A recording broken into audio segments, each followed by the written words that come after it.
She had never growled at anyone. Not once. Not at strangers. Not at anything in 4 years of living beside people who had given her every reason to trust them. So when the growl came, low, barely audible from somewhere near the floor, Marcus Calloway didn't move. He stood in the doorway of the living room and watched his 4-year-old golden retriever press her nose slowly and deliberately into his 7-month-old daughter's chest. And he felt something he hadn't felt since the night Wren was born. Fear. He just didn't know yet who he should be afraid for. Marcus was an EMT. 12 years of reading the gap between how someone looked and how someone actually was.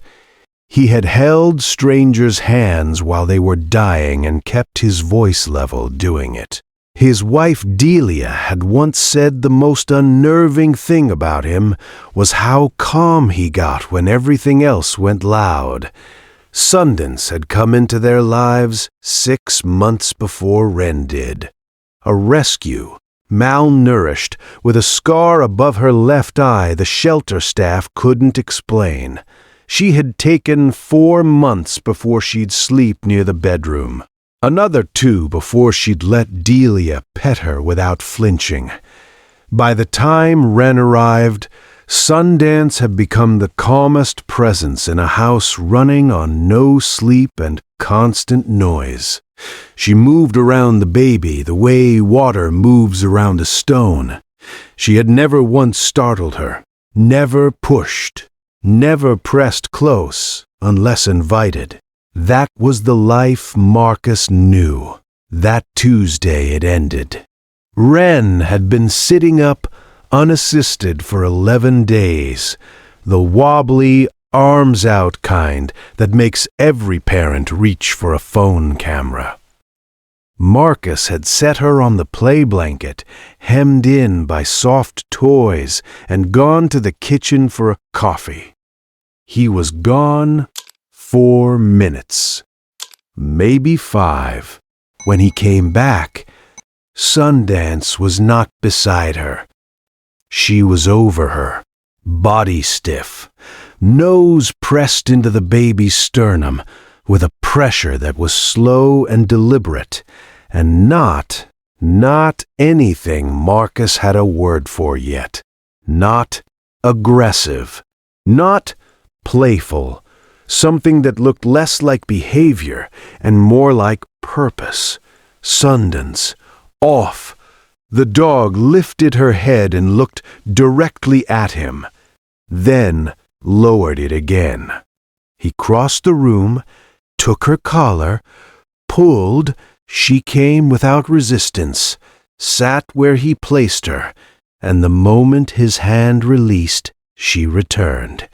Same spot, same slow pressing contact, same expression that Marcus, who assessed patients for a living, could only describe as focused. He'd checked Wren, both cheeks, both arms, breathing steady, wide-eyed, babbling, completely unbothered. He told himself it was a phase. He would think about that choice for a long time. By Wednesday night, the pacing had started. Not barking, pacing the hallway outside Wren's room, back and forth, with a low sound that sat below the threshold of a proper vocalization, closer to a hum than a whine, the kind you felt in your chest before you heard it with your ears. The baby monitor picked it up at 1:50 a.m. Marcus checked. Wren was asleep, both arms flung overhead the way she always slept. He went back to bed. At 3:40 it happened again. By Thursday, Delia said it plainly. The dog wasn't protecting Wren from something outside the room. She was protecting them from missing something inside it. Or she's fixated. Marcus said. "Is there a difference?"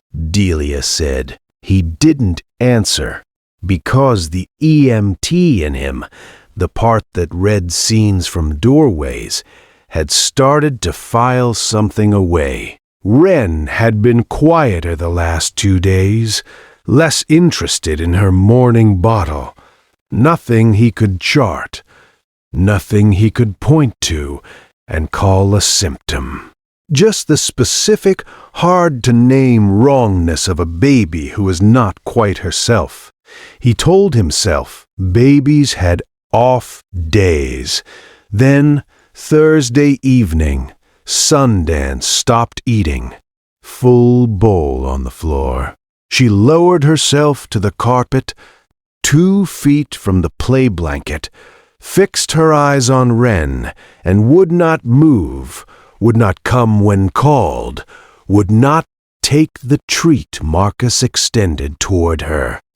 He sat on the couch and watched for 20 minutes. Nothing happened, which was, he would realize afterward, the most terrifying thing. Here's what Sundance was doing.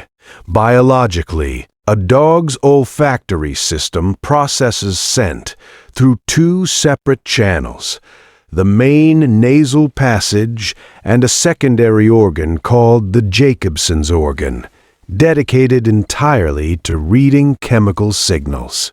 Combined, these systems give a dog somewhere between 10,000 and 100,000 times the scent sensitivity of a human nose. Not metaphorically, measurably.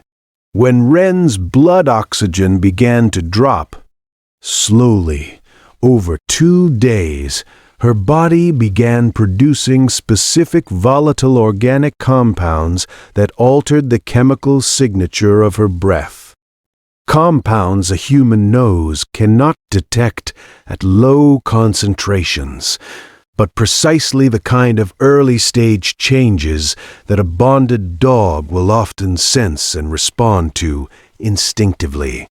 A 2021 study in PLOS One found dogs could identify respiratory distress markers with accuracy above 94% in controlled trials, often detecting the change up to 40 minutes before any clinical symptom appeared. Sundance had no training. She had only lived beside this baby every day for 7 months, learning the specific chemical story of Wren's ordinary health. When that story changed, she knew. She pressed her nose to the baby's chest because that was the closest thing she had to an explanation she could give. She would keep pressing until someone listened. Saturday afternoon, the pediatrician's office was closed. Delia had talked herself back from calling twice. Babies had off days. They had a follow-up Monday.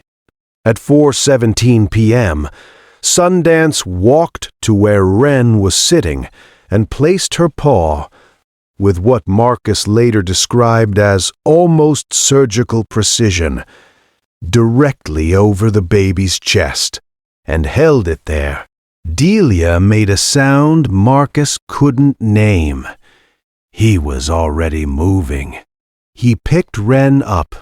She was warm, a degree or two too warm, though he'd told himself that before. She looked at him with her gray eyes and made a sound at the end of an exhale that was almost a cough, but wasn't. And something in that almost sound broke open in Marcus's chest that 12 years of emergency medicine had never managed to break. "Call the emergency line," he said. "Right now." The nurse asked him to hold Wren up and describe her breathing. He held her up and listened the way he listened in the back of an ambulance. Not for what he expected, but for everything present. And for the first time in 4 days of watching and dismissing, he heard it. The exhale was longer than the inhale, a faint labor at the end of each breath that he had heard 100 times in patients and never once in his daughter. "Bring her in," the nurse said. "Don't wait." Sundance sat at his feet and did not move. The emergency pediatrician found early-stage bronchiolitis with a narrowing airway. Ren's oxygen saturation had been declining for 48 hours, slowly enough that each individual reading looked borderline. Cumulatively enough that by Saturday evening she needed supplemental oxygen and full monitoring. The doctor looked at Marcus across the hospital bed. "What made you bring her in tonight specifically?" Marcus looked at Delia. Delia looked at Marcus. "The dog," he said. She kept pressing her nose against the baby's chest for 4 days. "We thought something was wrong with the dog." Dogs have been documented detecting drops in blood oxygen through changes in breath chemistry. It's not the first time I've heard this. Marcus didn't speak for a long time after that. Ren came home Monday afternoon, pink-cheeked, breathing cleanly. Sundance was waiting at the door, not pacing, not urgent, just there. She walked to the carrier, pressed her nose slowly against Ren's chest. One long inhale. Then she lay down at Delia's feet and closed her eyes. Every muscle released with a slowness Marcus had never seen in 4 years of watching this. This dog, the specific physical language of something that has been held for a very long time, finally being set down.